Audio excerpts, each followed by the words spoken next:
الرحیم قل لن ينفعكم الفرار ان فررتم من الموت او اقتل وإذا لا تمنون إلا قليلا قل من ذا الذي يعصمكم من الله إن أراد بكم سوءا أو أراد بكم رحمة ولا يجدون لهم من دون الله وليا ولا نصيرا قد يعلم الله المعوقين منكم والقائلين لإخوانهم هلما إلينا ولا يأتون البعث إلا قليلا الشيحة عليكم فإذا جاء الخوف رأيتهم ينظرون إليك تضر أعينهم كالذي يخشى عليه من الموت فإذا ذهب الخوف سلكوكم بألسنة حداد أشيحة على الخير أولئك لم يؤمنوا فأحبط الله أعمالهم وكان ذلك على الله يسيرا يحسبون الأحزاب لم يذهبوا وإن يأتي الأحزاب يودوا لو أنهم بادون في الأعراب يسألون عن أنبائكم ولو كانوا فيكم ما قتلوا إلا قليلا لقد كان لكم في رسول الله أسوة حسنة لمن كان يرجو الله واليوم الآخر وذكر الله كثيرا.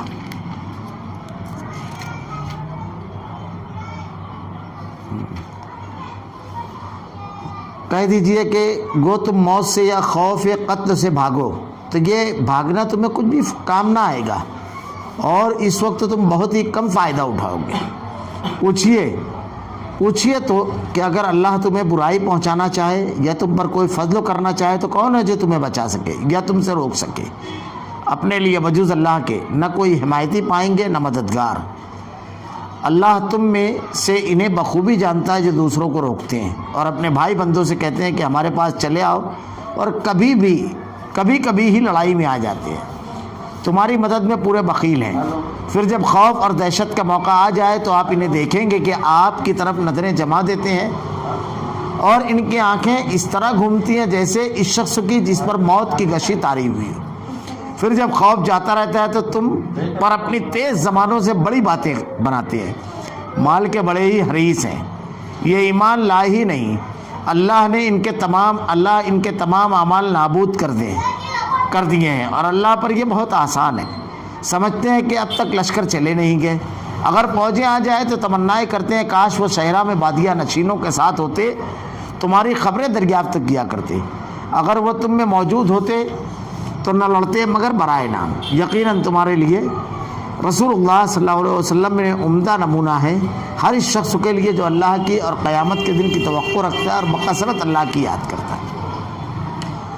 قل لن ينفعكم الفرار ان فررتم من الموت او القتل واذا لا تمنون الا قليلا. کہہ دیجئے گو تم موت سے یا خوف قتل سے بھاگو تو یہ بھاگنا تمہیں کچھ بھی کام نہ آئے گا اور اس وقت تم بہت ہی کم فائدہ اٹھاؤ گے. غزوہ احزاب کے پس منظر میں یہ آیتیں ہیں کہ اس غزوے میں صورتحال کیسی تھی, اللہ رب العالمین کی طرف سے کتنی سخت آزمائش تھی. جب کوئی مرحلہ عمل کے میدان میں ہوتا ہے اور خاص طور سے جب مقابلہ آرائی اور کشمکش کا ماحول ہو تو آدمی اس وقت پہچانا جاتا ہے اور اس کی اس وقت تو آزمائش ہوتی ہے کہ وہ کتنا زیادہ خیر کی طرف بڑھنے والا اور کتنا زیادہ اپنی زندگی, اپنے مال اور اپنے مفاد کو عزیز رکھنے والا ہے. اللہ رب العالمین نے ارشاد فرمایا ہنالک ابتلی المؤمنون وزلزلوا زلزالا شدیدا. مومن بالکل بھنبوڑ دیا گئے, لیکن ایسے موقع پر جو پختہ ایمان کے لوگ ہوتے ہیں جب یہ موقع ہوتا ہے تو ان کا معاملہ یہ ہے کہ بڑی سے بڑی مصیبت ان کو راحت لگتی ہے. دنیا کے اندر کی جو مصیبت ہے اگر اس پر آدمی ثابت قدم رہے اور اللہ کی رضا اور خوشنودی کی کوشش کرے تو مرنے کے بعد اسے یہ نعمت نظر آئے گی جب اس کا انعام ملے گا تو. اور اہل ایمان جو پختہ ایمان کے ہوتے ہیں جتنی زیادہ بڑی مصیبت ہوتی ہے ان کی ثابت قدمی اور ان کا استقامت اور نیکی پر ڈٹنے کا جذبہ اتنا زیادہ بڑھ جاتا ہے آزمائش کے مرحلے میں.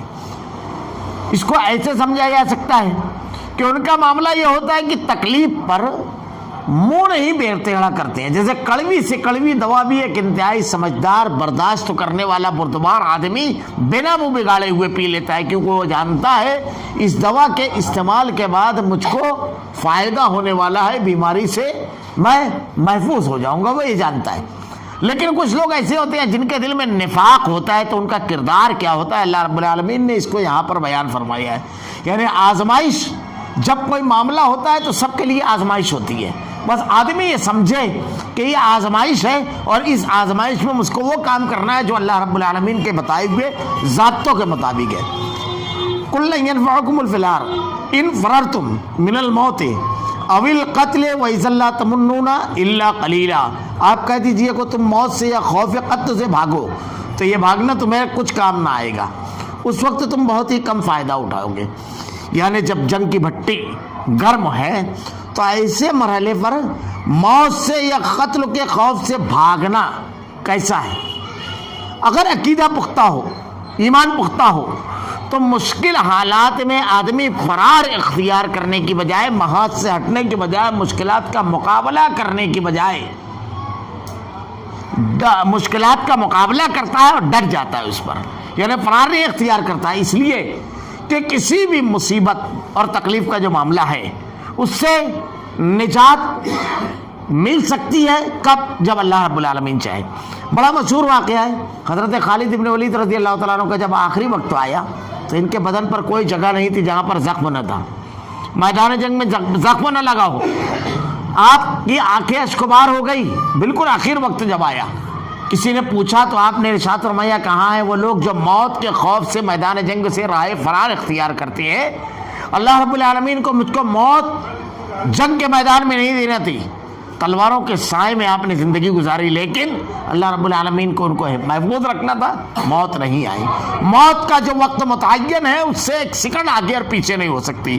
اللہ رب العالمین ارشاد فرماتا ہے کہ تمہیں کچھ بھی کام نہ آئے گا، اس وقت تم بہت کم فائدہ اٹھاؤ گے. قُلْ مَنْ ذَا الَّذِي يَعْصِمُكُم مِّنَ اللَّهِ إِنْ أَرَادَ بِكُمْ سُوءًا أَوْ أَرَادَ بِكُمْ رَحْمَةً. پوچھیے اگر اللہ تمہیں کوئی برائی پہنچانا چاہے تو کوئی فضل کرنا چاہے تو کون تمہیں بچا سکے گا یا تم سے روک سکے گا؟ اگر اللہ رب العالمین کی طرف سے کوئی تکلیف، کوئی پریشانی، کوئی چیز لکھی ہوئی ہے تو کیا دنیا میں کوئی بچانے والا ہے؟ اگر اللہ رب العالمین کی طرف سے جنگ میں زخمی ہونا لکھا ہے، موت واقع ہونا، شہادت واقع ہونا لکھا ہے تو کوئی بچا سکتا ہے کہ موت تو بہرحال آنے والی ہے. اور اگر اللہ رب العالمین بچانا چاہتا ہے تو کیا کوئی تکلیف دے سکے گا کیا؟ یہ عقیدے کی چیز ہے. اور جب یہ پختہ عقیدہ آدمی کے اندر رہتا تو پھر یہ تمام چیزیں نہیں سوچتا ہے وہ. لیکن منافقین کا معاملہ جو تھا عقیدے کا انتہائی کمزور تھا، اس وجہ سے وہ لوگ اپنے آپ کو بچاتے تھے. اس اپنے لیے بجز اللہ کے نہ کوئی حمایتی پائیں گے نہ مددگار. دنیا میں کوئی کسی کا حمایتی اور مددگار نہیں اگر اللہ رب العالمین بچانا چاہے. اور واقعات اس کے شاہد ہیں. حضرت ابراہیم علیہ السلام کو اللہ تعالیٰ نے بچانا چاہا، کیا ہوا معاملہ؟ آگ جلا نہیں سکی، وقت کا بادشاہ اپنی پوری قوت کے ساتھ آپ کے سامنے تھا، کوئی نقصان نہیں پہنچا سکا. حضرت موسیٰ علیہ السلام پیدا ہوئے، ٹوکرے میں رکھ کر کے آپ کی والدہ نے دریا کے حوالے کیا، وہی دریا نہیں ڈبایا جس نے فرعون کو پورے لاہو لشکر کے ساتھ غرقاب کر دیا. اس کا مطلب سارا کے سارا فیصلہ اور اختیار اکیلے رب العالمین کے ہاتھ میں ہے. تو جب ایمان پختہ ہوتا ہے تو یہ تمام چیزیں نہیں ہوتی ہیں. لیکن نفاق جب ہوتا ہے، منافقین کا جو طریقہ ہے، تو اللہ رب العالمین نے اس کو بیان فرمایا. اللہ تم میں سے انہیں بخوبی جانتا ہے جو دوسروں کو روکتے ہیں اور اپنے بھائی بندوں سے کہتے ہیں کہ ہمارے پاس چلے آؤ، اور کبھی کبھی ہی لڑائی میں آ جاتے ہیں. یعنی جب کوئی مشکل وقت آتا ہے امت کے اوپر، جب کوئی مقابلے کا اور کوئی ایسا معاملہ ہوتا ہے تو مختلف ہیلے بہانے سے، یہ سب جھنجھٹ میں نہیں پڑنے کا.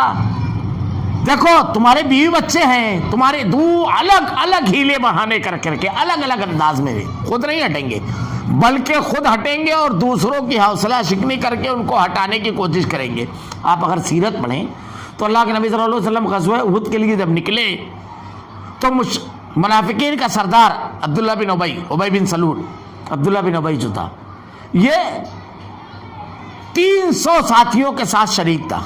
مقام شوط پر جب پہنچا مسلمانوں کا لشکر تو سامنے مشرکین کا لشکر تھا. ایسے مرحلے پر یہ کہتا ہے کہ میری رائے نہیں مانی گئی، میں نے یہ کہا تھا کہ جنگ مدینہ میں رہ کر لڑو، حالانکہ اللہ کے نبی کی بھی یہی رائے تھی. لیکن جب صحابہ کرام کی غالب اکثریت نے مشورہ دیا کہ نکل کر کے مقابلہ کرنا ہے تو اللہ نے قرآن میں کہا وشاورہم فی الامر، مشورہ کر لیا کرو. فاذا عزمت فتوکل علی اللہ، اور جب اتفاق ہو جائے تو اللہ پر توکل کرو اور اس پر جم جاؤ. تو اللہ کے نبی صلی اللہ علیہ وسلم نے اللہ کی نازل کردہ اس ہدایت کے مطابق مشورہ کیا، اتفاق رائے ہوا کہ نکل کر جنگ کرنا ہے. لیکن اسے نہیں کرنا تھا تو یہ کہتا ہے کہ مجھ کو نہیں لگتا ہے کہ جنگ ہوگی. اپنے ساتھیوں کو لے کر کے نکل گیا. محاذ پر سے ایک دم اچانک جب اہل حق کی طاقت کو توڑا جاتا ہے تو بڑی مخدوش اور بڑی امتحان والی صورتحال ہوتی ہے کہ ایسے مرحلے پر جب مقابلے کے لیے زیادہ ساتھیوں کی زیادہ طاقت اور توانائی کی ضرورت ہوتی ہے تو آدمی ساتھ چھوڑ کر کے بھاگ جائے. جو اپنے آپ کو کہتے ہیں نا ارے میں اصل میں یہ سب میں نہیں رہتا، میں ان چیزوں میں نہیں، یہ جو بولتے ہیں نا یہ جملے، یہ کیا ہے؟ اللہ تعالیٰ ارشاد فرما رہا ہے جو دوسروں کو روکتے ہیں اور اپنے بھائی بندوں سے کہتے ہیں ہمارے پاس چلے آؤ، میں کیسے ہوں، بس ایسے ہو جاؤ، ضرورت نہیں ہے تمام چیزوں میں. اللہ رب العالمین ارشاد فرماتا ہے کبھی کبھی ہی لڑائی میں آ جاتے ہیں، کوئی موقع رہے گا جب ایک جو جملہ بول دیں گے، جب ایک آدھ مرتبہ آ جائیں گے، لیکن جب لڑائی میں بھی آئیں گے تو کیا کریں گے؟ یہ کہ تمہاری مدد میں پورے بخیل، مال کا وقت آئے گا تو آپ نہیں لگائیں گے، صلاحیت کا وقت ہوگا تو آپ نہیں لگائیں گے، اگر افرادی قوت کے مظاہرے کا وقت ہوا تو آپ نہیں لگائیں گے، باطل سے مقابلہ آرائی یا حق بات کا ساتھ دینا ہے تو آپ نہیں رہیں گے. تو کبھی اگر کسی مرحلے پر آ کر کے ذرا سا تھوڑا سا کیا کہا اللہ تعالیٰ نے، پھر جب خوف و دہشت کا موقع آ جائے تو آپ انہیں دیکھیں گے کہ آپ کی طرف نظریں جما دیتے ہیں اور ان کی آنکھیں اس طرح گھومتی ہے جیسے شخص کی جس پر موت کی کشی طاری ہو گئی ہے. یعنی حق کا مرحلہ جب رہتا ہے تو ادھر ادھر دیکھنے لگتے ہیں، فوراً ڈر رہتا ہے، خوف رہتا ہے، آنکھیں ایسے لگا رہے. اللہ تعالیٰ نے پورا منظرنامہ پیش کیا ہے، اپنے آپ کو رکھے آدمی اس جگہ پر. پھر جب خوف جاتا رہتا ہے تو کیا کرتے ہیں؟ نارمل حالات ہو گئے تو کیا کریں گے؟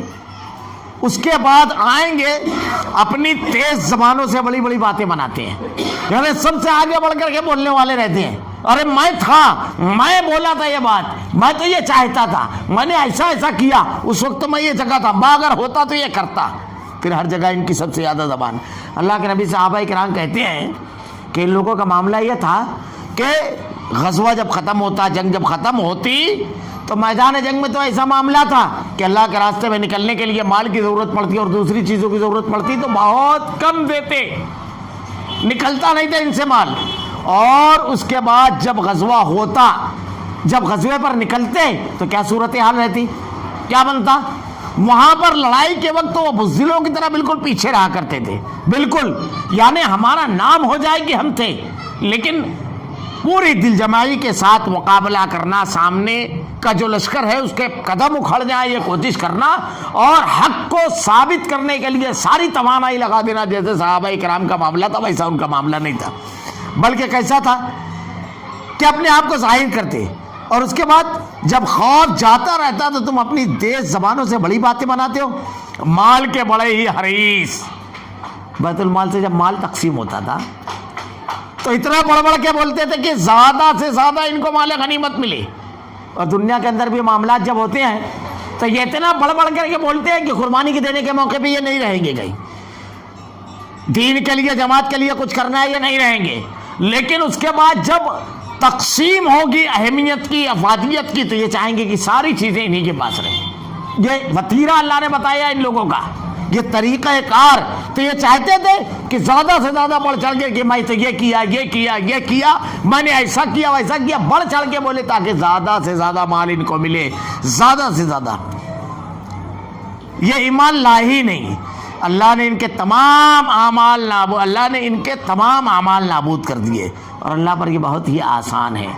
جو اللہ رب العالمین کو دھوکہ دیتا ہے، دین کے نام پر دھوکے بازی کرتا ہے، شریعت میں دھوکے بازی کرتا ہے اور یہ سمجھتا ہے کہ میں جیسے بندوں سے چھپا لے گیا تمام چیزیں، کیا اللہ سے بھی چھپا لے جاؤں گا؟ اللہ رب العالمین بدترین عذاب کا ان کے لیے آخرت میں تو اعلان ہے. دنیا کے اندر اللہ واضح طور پر کر رہا ہے کہ ان کے مالوں کو اللہ تعالیٰ، ان کے اعمال کو، یعنی ان کی جو نیکیاں کو تھوڑی بہت کرتے ہیں، اللہ تعالیٰ نے سب کو نابود کر دیا کیونکہ اللہ کو دھوکہ دیتے ہیں. اللہ تعالیٰ نے قرآن میں ارشاد فرمایا ہے وَإِنَّ جَهَنَّمَ لَمَوْعِدُهُمْ أَجْمَعِينَ لَهَا سَبْعَةُ أَبْوَابٍ لِكُلِّ بَابٍ مِّنْهُمْ جُزْءٌ مَّقْسُومٌ. جہنم کے جو ہے 7 طبقے ہیں، اس میں سب سے نچلا طبقہ ہے ان المنافقین فی الدرک الاسفل، سب سے نچلا طبقہ جس میں منافقین رہیں گے، یہی جن کا ظاہر کچھ ہوتا ہے اور باطن کچھ ہوتا ہے، اور اپنے آپ کو اہل ایمان میں، مسلمانوں میں، حق میں اپنے آپ کو ثابت کرنے کی اور بتانے کی کوشش کرتے ہیں، لیکن جب حق پر عمل کرنے کی بات ہو، دین کے لیے قربانی دینے کی بات ہو، دین کے لیے کچھ فراموش چھوڑنے کی بات ہو، تو ان کا معاملہ ایسا ہوتا ہے کہ یہ صرف اپنے آپ کو ظاہر کرتے ہیں ایسے موقع پر، لیکن ان کا معاملہ نہیں تھا. تو اللہ تعالیٰ ارشاد فرما رہا ہے کہ اللہ رب العالمین کے دین کے ساتھ اللہ کے معاملے میں ایسا کرتے ہو، اللہ نے تمہارے تمام اعمال کو غیرت کر دیے، کیونکہ تمہارے اندرونی جذبات سے اللہ واقف ہے. یحسبون الاحزاب لم یذهبوا وَإِنْ يَأْتِ الْأَحْزَابُ يَوَدُّ لَوْ أَنَّهُمْ بَادُونَ فِي الْأَعْرَابِ يَسْأَلُونَ عَنْ أَنْبَائِكُمْ وَلَوْ كَانَ فِيكُمْ مَا قَتَلُوهُ إِلَّا قَلِيلًا.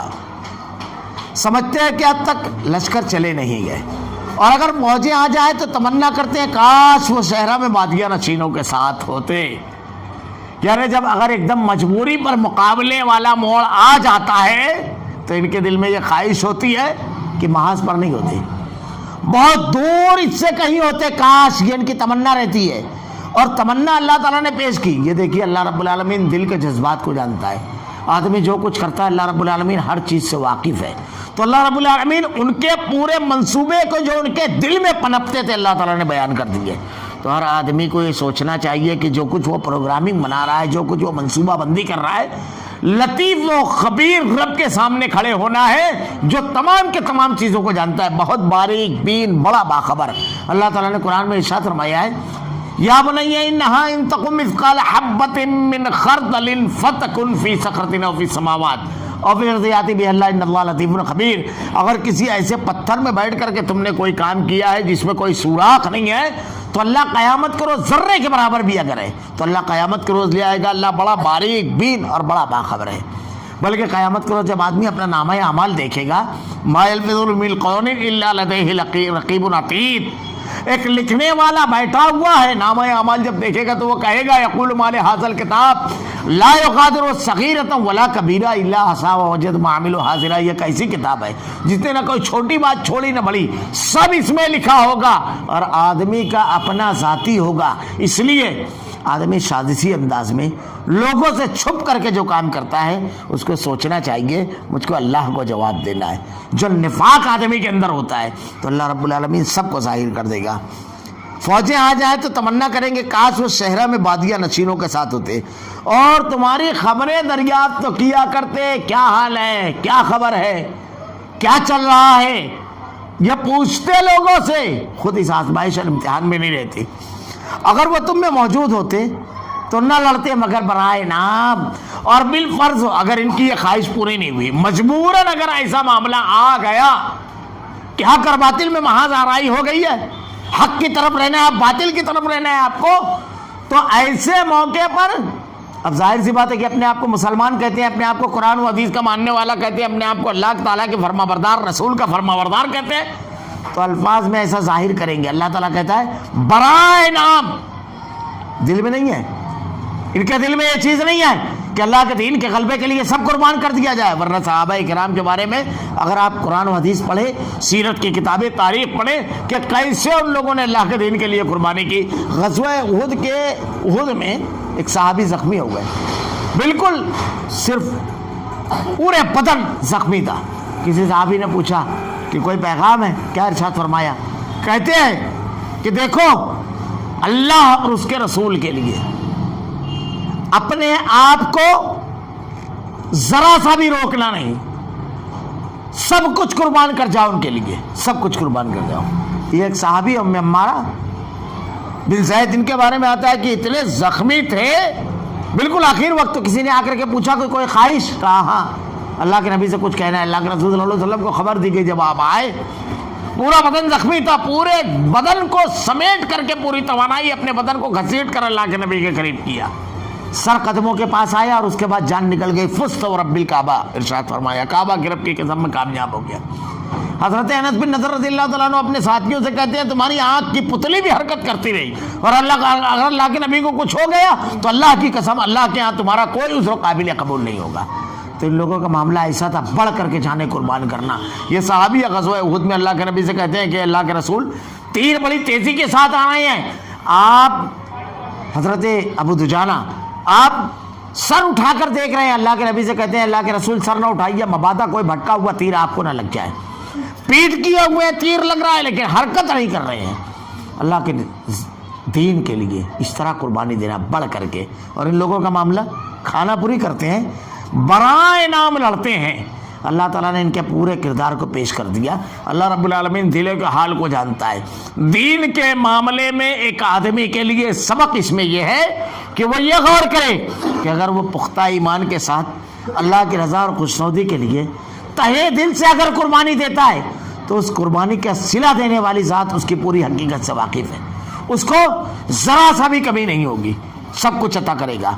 اور اگر کوئی آدمی نفاق کا طریقہ اختیار کرتا ہے اور اپنے آپ کو بہت چالاک سمجھتا ہے, حقیقت یہ ہے کہ وہ چالاک نہیں ہے, وہ انتہائی بیوقوف ہے, کیونکہ اس علیم و خبیر ذات کے ساتھ وہ کر رہا ہے جو سب کچھ جاننے والی ہے.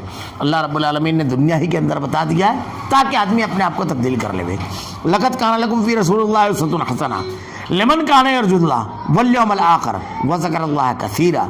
یقیناً تمہارے لیے رسول صلی اللہ علیہ وسلم میں عمدہ نمونہ موجود ہے ہر اس شخص کے لیے جو اللہ کی اور قیامت کے دن کی توقع رکھتا ہے اور بکثرت اللہ کو یاد کرتا ہے. یہ آیت جو ہے اللہ رب العالمین نے اللہ کے نبی صلی اللہ علیہ وسلم کے بارے میں ارشاد فرمایا کہ دنیا میں جتنے بھی انسان ہیں سب کے لیے اسوہ اور نمونہ محمد رسول اللہ صلی اللہ علیہ وسلم کی ذات ہے. میں اس پر بہت اختصار کے ساتھ تھوڑا سا کہہ کر کے سمیٹ دوں گا کیونکہ اس میں تمام چیزیں اس میں داخل ہیں. اللہ کے نبی صلی اللہ علیہ وسلم کے بارے میں اللہ رب العالمین نے ارشاد فرما رہا ہے قیامت تک کے تمام انسانوں کے لیے اسوہ اور نمونہ ہے. کئی پہلو ہیں اس پر غور کرنے کے, کئی پہلو ہیں. پہلی چیز اللہ رب العالمین نے اللہ کے نبی کی ذات کے بارے میں کہا قیامت تک سب کے لیے نمونہ اور اسوہ ہے. قیامت تک کتنے انسان آئیں گے دنیا کے اندر, اور جب اتنے انسان آئیں گے تو اس میں طبقے کتنے ہوں گے. اب ظاہر سی بات ہے کوئی بہت دولت مند ہوگا, کوئی غریب ہوگا. ظاہر سی بات ہے کوئی بہت طاقتور ہوگا, کوئی کمزور ہوگا. کوئی بڑے بڑے عہدوں پر موجود ہوگا, کوئی کسی جگہ بہت چھوٹی ملازمت میں ہوگا. کوئی بیمار ہوگا, کوئی صحت مند ہوگا. کوئی بہت ذہین اور چالاک ہوگا, کوئی بہت کم عقل والا ہوگا. کوئی بچہ ہوگا, کوئی جوان ہوگا. کوئی تجارت کرنے والا ہوگا, کوئی ملازمت کرنے والا ہوگا. کوئی تعلیم و تعلم کے شعبے سے تعلق رکھنے والا, کوئی پڑھنے والا, کوئی پڑھانے والا ہوگا. کتنے لوگ ہوں گے. ہم اپنے گھر کے اندر غور کرو تو کتنے لوگ ہوتے ہیں. خواتین بھی ہوتی ہیں, مرد بھی ہوتے ہیں, جوان بھی ہوتے ہیں, بچے بھی ہوتے ہیں. سب کی الگ الگ ذہنی صلاحیت, سب کی الگ الگ مصروفیت. اب اللہ رب العالمین نے ارشاد فرمایا سب کے لیے اسوہ اور نمونہ کون ہے؟ محمد رسول اللہ صلی اللہ علیہ وسلم کی ساتھ. یہ معمولی چیز نہیں ہے, معمولی چیز نہیں ہے. اس کا مطلب قیامت تک جتنے بھی انسان آئیں گے اور جتنے بھی طبقے کے لوگ ہوں گے سب کے لیے اللہ کے نبی کی ذات کافی ہوگی. اللہ تعالیٰ نے اتنا جامع کمالات آپ کو بنایا ہے, اتنا جامع آپ کی ذات اقدس کو بنایا ہے کہ دنیا کے تمام انسانوں کے لیے آپ کافی ہوں گے. کوئی انسان ایسا نہیں ہوگا جو تشنگی محسوس کرے, کیونکہ یہ اللہ تعالیٰ ارشاد فرما رہا ہے کہ تمہارے لیے اسوہ اور نمونہ محمد رسول اللہ صلی اللہ علیہ وسلم کی ذات ہے. اللہ کے نبی صلی اللہ علیہ وسلم کی سیرت طیبہ ایک آدمی جب پڑھتا ہے, کامل ذات, مکمل ذات.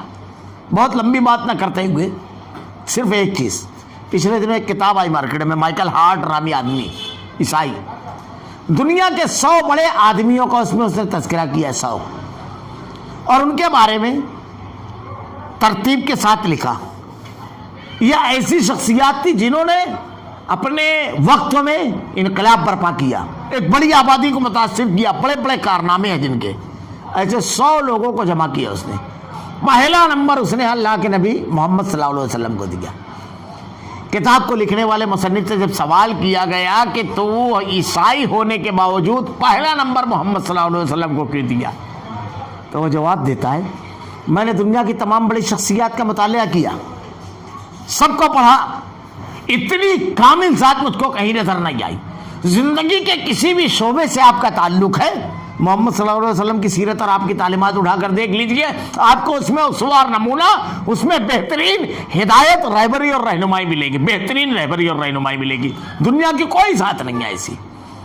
اگر کسی نے میدان جنگ میں بہت عظیم الشان فتوحات حاصل کی ہے تو عدالت میں بیٹھ کر انصاف کے تقاضوں کو پورا نہیں کر پاتا ہے۔ اگر کوئی بہت بڑا منصب ہے تو بہت اچھا ٹیچر نہیں ہے، کوئی آدمی بہت اچھا ٹیچر ہے تو تجارت کے میدان میں اس کو کچھ بھی نہیں سمجھتا ہے، اگر وہ بہت اچھا تاجر ہے تو گھر میں بیوی اور بچوں کے حقوق ادا کرنے والا معاملہ اس کا بہت کمزور ہے۔ یہ تمام چیزیں ہیں تو وہ اصلاح کا کام نہیں کر سکتا ہے۔ ایسے اگر آپ دیکھیں زندگی کے مختلف میدانوں میں تو محمد صلی اللہ علیہ وسلم کی ذات کامل اکمل نظر آئے گی، بالکل مکمل ذات۔ اسی لیے یوں ہی اللہ رب العالمین نے نہیں کہا، قیامت تک کے تمام لوگوں کے لیے اسوہ نمونہ ہے، تمہارے لیے بہترین اسوہ نمونہ محمد رسول اللہ صلی اللہ علیہ وسلم کی ذات ہے۔ ہمارا مسئلہ یہ ہے کہ ہم اللہ کے نبی صلی اللہ علیہ وسلم کی سیرت طیبہ نہیں پڑھتے ہیں۔ اللہ کے نبی صلی اللہ علیہ وسلم کی سیرت کیا ہے، آپ کے اخلاق، آپ کے عادات، یہ تمام چیزیں کیا ہیں، میں اس کی تفصیلات تو انشاءاللہ آئندہ ہفتہ بیان کروں گا کہ اللہ کے رسول اللہ علیہ وسلم کی سیرت طیبہ۔ اگر آپ صرف غیر مسلم جو قلم کار ہیں انہوں نے اللہ کے نبی کی سیرت پر جو تبصرہ کیا، اگر صرف اس کو پڑھیں تو باقاعدہ ضخیم کتابیں ہیں، کتابوں میں ان کے اقوال کو نقل کیا ہے۔ ایک بڑے مشہور مفکر کا قول ہے کہ محمد صلی اللہ علیہ وسلم کی ذات تاریخ انسانی میں بالکل اکیلی ہے، اس معنی میں کہ جو شخص آپ کے جتنا زیادہ قریب گیا وہ اتنا زیادہ آپ کو بڑا مانا۔ تاریخ میں کوئی ذات ایسی نہیں ہے۔ کسی بھی آدمی کے جب لوگ قریب جاتے ہیں تو اس کی خرابیاں اور اچھائیاں سب کھل جاتی ہیں، تو جیسے جیسے قریب جاتا ہے آدمی ویسے ویسے کوئی بھی شخص چھوٹا ہوتا چلا جاتا ہے۔ بڑی سے بڑی شخصیات کے جب لوگ قریب گئے تو پتہ چلا اس میں تو یہ خامی ہے، یہ خامی ہے، یہ خامی ہے۔ لیکن انسانی تاریخ میں محمد صلی اللہ علیہ وسلم کی ذات اکیلی ذات ہے جو جتنا زیادہ قریب گیا وہ اتنا زیادہ آپ کے اوپر فدا اور جانثار ہوا۔ حضرت زید بن حارثہ رضی اللہ تعالیٰ عنہ کا واقعہ صرف بیان کر دوں۔ ان کا معاملہ یہ تھا کہ بچپن میں یہ اپنے والدین کے ساتھ شادی کی ایک تقریب میں گئے، ایک مقام پر مخالف قبیلے کے لوگوں نے حملہ کیا اور ان کو اٹھا کر لے کر کے گئے اور ان کو غلام بنا کر کے بیچ ڈالا۔ حضرت زید بن حارثہ رضی اللہ تعالیٰ عنہ کے والد یہ بکتے ہوئے مکہ آئے۔ مکہ میں حضرت خدیجہ الکبریٰ نے آپ کو خرید کر کے اللہ کے نبی صلی اللہ علیہ وسلم کو ہبہ کر دیا۔ آپ نے ان کو اپنا بیٹا بنایا، اور یہ اکیلے صحابی ہیں جن کا نام قرآن میں ہے، بیٹا بنایا ان کو۔ ان کے والد حضرت حارثہ اور ان کے چچا کو خبر لگی کہ حضرت زید بن حارثہ رضی اللہ تعالیٰ عنہ محمد صلی اللہ علیہ وسلم کے پاس ہے۔ یہ دونوں آئے اور اللہ کے نبی سے آ کر کے کہنے لگے کہ اللہ کے رسول، حادثاتی طور پر یہ غلام بن گئے ہیں، آپ اللہ کے نبی ہیں، آپ نیک اور کریم انسان ہیں، جو بھی قیمت آپ چاہیں ہم وہ قیمت ادا کر کے ان کو آزاد کرا لیتے ہیں، ان کو آزاد کر دیجئے۔ اللہ کے نبی صلی اللہ علیہ وسلم نے ارشاد فرمایا کہ میں اس سے بہتر تجویز پیش کروں؟ انہوں نے کہا بالکل۔ کہا اگر یہ تمہارے ساتھ جانا چاہیں یوں ہی لے کر چلے جاؤ، کوئی پیسہ نہیں، کوئی معاوضہ نہیں، لیکن اگر رکنا چاہیں تو پھر ان کے اوپر زور زبردستی مت کرنا۔ والد اور چچا نے کہا کون ہے جو آزادی پسند نہیں کرے گا غلامی پر؟ بچھڑے ہوئے ماں باپ ملے ہیں۔ فوراً راضی ہو گئے۔ زید بن حارثہ رضی اللہ تعالیٰ عنہ کو بلایا گیا۔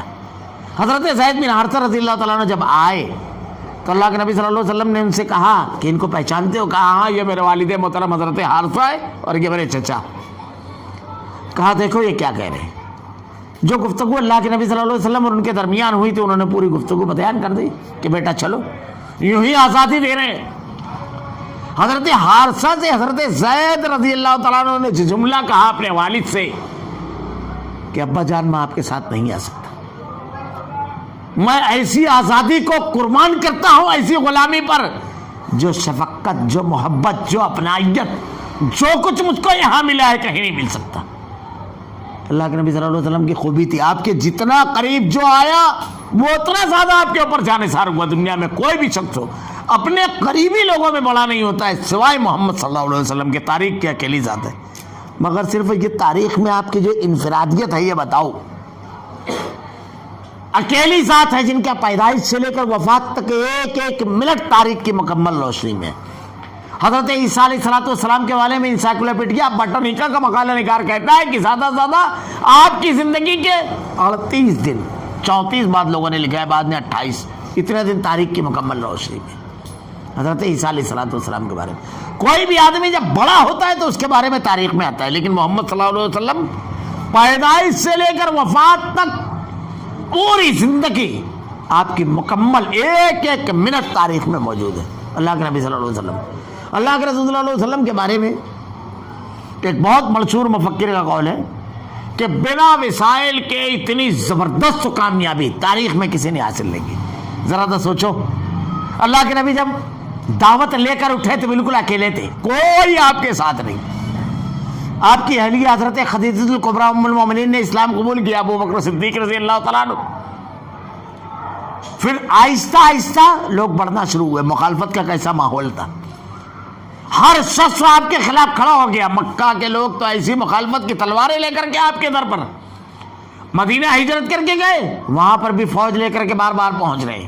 وسائل نہیں، افراد نہیں، مال نہیں، لیکن اللہ کے نبی صلی اللہ علیہ وسلم نے کتنی حکمت کے ساتھ دعوت و تبلیغ کا کام، لوگوں کی اصلاح کا کام کیا کہ آپ دیکھیے آج دنیا میں کسی آدمی کو سب سے زیادہ ماننے والی اگر دنیا میں کوئی قوم ہے تو مسلمان ہے. سب سے بڑی اکثریت دنیا کی، سب سے زیادہ جانثار. آپ دیکھیے ایک جملہ اگر کوئی گستاخی کرتا ہے تو مسلمان سب کچھ قربان کرنے کے لیے تیار. اللہ کے نبی صلی اللہ علیہ وسلم کی سیرتیں تھیں یہ بات، کس کو یہ مقام. اللہ کے نبی صلی اللہ علیہ وسلم کے بارے میں مولانا ابوالکلام آزاد رحمۃ اللہ علیہ کہتے ہیں، میں انشاءاللہ آئندہ آپ کو بتاؤں گا، 4 خوبیاں آپ کے اندر ایسی ہے کہ تاریخ میں کسی میں ایک وقت میں جمع نہیں ہوئی. 4 خوبیاں اللہ کے رسول صلی اللہ علیہ وسلم کی ذات اقدس میں. ایک مستشرق نے اللہ کے نبی صلی اللہ علیہ وسلم کی سیرت، آپ کی زندگی پڑھی، تو جب آپ کو نبوت ملی اور آپ جب گھر آئے اور آپ کی اہلیہ نے کہا، ام المومنین حضرت خدیجہ الکبریٰ نے، کہ اللہ آپ کو ضائع نہیں کرے گا. جو خوبیاں آپ کی بیان کی، آپ غریبوں کے کام آتے ہیں، ضرورت مندوں کی ضرورت کو پورا کرتے ہیں، کمزوروں اور بے سہارا لوگوں کے سہارا ہیں، اللہ آپ کو ضائع نہیں کرے گا. وہ کہتا ہے کہ کوئی بھی شخص اس کے بارے میں بالکل صحیح رائے اس کی بیوی دیتی ہے. یہی اتنا پڑھ کر کے اس نے اسلام قبول کر لیا. ایک آخری بات بتا کر کے بات سمیٹوں گا. پچھلے دنوں ایک خبر آئی اخبار میں، تمل ناڈو کے علاقے میں ایک جگہ تھی، وہاں کا علاقہ ایسا ہے کہ روزانہ لوگوں کو پیسے کی ضرورت. تو اس علاقے میں ایک فیکٹری تھی، اس فیکٹری کے مزدور مطالبہ کر رہے تھے سیٹ سے کہ روزانہ پیمنٹ کرو. اس پر تحریک وغیرہ بھی چلی. ایک روز اچانک فیکٹری مالک نے بلا کر کے مینیجر کو آرڈر کیا کہ کل سے ڈیلی پیمنٹ کی جائے گی. تو اس فیکٹری کا جو یونین لیڈر تھا اس کو بڑی عجیب سی لگی یہ بات کہ اتنے دن سے ہم تحریک چلا رہے ہیں، یا اچانک اس کو کیا ہو گیا، کوئی قاعدہ وعدہ تو نہیں آیا ہے، کوئی ہاتھ تو نہیں ہے اس کا دوسرا، اس کا کوئی دوسرا پروگرام تو نہیں ہے. وہ مینیجر کے پاس گیا اور جا کر کے کہنے لگا کہ کیا بات ہے. بولے مجھ کو نہیں معلوم، سیٹ نے بلا کر آرڈر کیا، میں نے اعلان کر دیا. تو وہ جا کر کے ڈائریکٹ سیٹ سے پوچھا کہ آپ نے یہ اعلان کیوں کیا. تو وہ کہنے لگا کہ دیکھو میں اصل میں نام کا مسلمان تھا ابھی تک. اب ایک آدمی نے مجھ کو سمجھایا، میں نے قرآن و حدیث پڑھنا شروع کیا تو اللہ کے نبی صلی اللہ علیہ وسلم کی جو تعلیم پڑھی کہ مزدور کا پسینہ خشک ہونے سے پہلے اس کو مزدوری دے دے. یہ خشک ہونے کا مطلب کیا ہے؟ یہ مطلب نہیں ہے کہ کام جیسے ختم ہوا آپ دے میں. اگر آپ ہفتے کی ہفتہ دے رہے ہیں، اب ہفتے میں جمعرات کے روز اس کے پیسہ ختم ہو جاتا ہے، آپ جمعرات کے روز دے رہے ہیں، اب آپ جمعہ کر دے رہے ہیں، سنیچر کر دے رہے ہیں، یہ درست نہیں ہے. یعنی آپ کے اور مزدور کے درمیان جو معاہدہ ہو جائے، 1 گھنٹے کا کام کرنے کے بعد 1 گھنٹے کی ملازمت آپ دے دیں گے، وہ ایک الگ بحث ہے. دن بھر میں ڈیلی آپ کریں گے وہ ایک الگ بحث ہے. لیکن ایک آدمی اگر ڈیلی لیتا ہے تو اس کا بھی نہیں جمتا ہے. تو ہفتے کی ہفتہ ہے تو ٹھیک ہے، جیسا ایڈجسٹمنٹ ہو، لیکن اس میں زیادتی نہیں ہونا چاہیے. تو وہ کہتا ہے کہ میں نے پڑھا کہ کہ مزدور کا پسینہ خشک ہونے سے پہلے اس کی مزدوری دے دو. آپ لوگوں کو روزانہ مزدوری کی ضرورت ہے, میں نے اسی کے لیے آرڈر کیا اور کوئی بات نہیں ہے. تو کہا یہ کس کا حکم ہے؟ کہا کہ بھائی جو نبی ہے اس پوری دنیا کی رہبری کے لیے آئے تھے محمد صلی اللہ علیہ وسلم, ان کا آرڈر ہے. یونین لیڈر چلا گیا, مہینہ بھر وہ فیکٹری نہیں آیا. 1 مہینے کے بعد 28 لوگوں کے ساتھ اس نے اسلام قبول کیا. اخبار میں باقاعدہ یہ آیا تھا, پورا 28 لوگوں کے ساتھ. جب اس سے پوچھا گیا کس بنیاد پر تو نے اسلام قبول کیا, تو اس نے جملہ کیا کہا, میں یہ چیز بہت دنوں سے کہہ رہا تھا لیکن ہمارے مالک کو سمجھ میں نہیں آ رہی تھی.